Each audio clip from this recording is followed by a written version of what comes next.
Hey, good morning. It's Rick Vega with the Rick Vega Mortgage Team powered by Hoot Home Loans, and it is Thursday, August 7th, and time for your mortgage market update.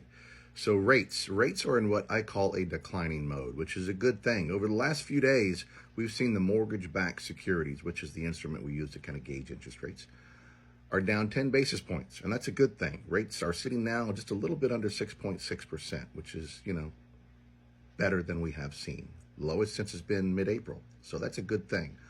Home inventory is up nearly 29%, which means it's good for you as a buyer because homes are sitting in the market longer, an average of 58 days. The longer a home sits on the market, the better it is for you because you have more negotiating power. So as a buyer, if you've been thinking about buying a home, now really is a pretty good time to get out there and look. If you've been waiting for interest rates to drop, think about this.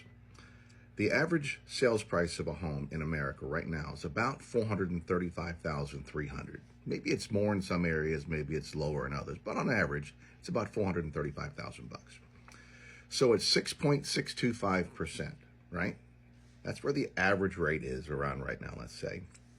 If you were to drop that rate down to 6.5%, maybe that's what you're waiting for. A 6.5% rate tells you, okay, I can get back in the market.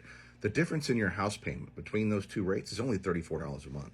$34 a month is all it is. That's the cost of going to Starbucks a few times, right? That's the cost of maybe going out to a relatively inexpensive restaurant for you and somebody else, if you're lucky, right? In other words, it's not a lot of money.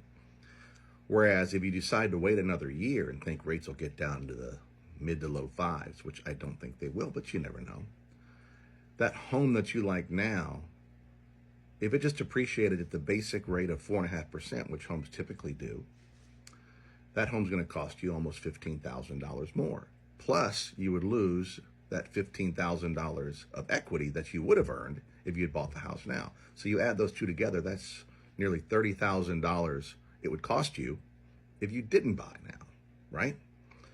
Whereas if the interest rate dropped another half a point, that would save you $34, and over a year, that's only around $750. The point I'm trying to make is maybe it's not a great idea to wait until interest rates drop because they're not guaranteed to drop.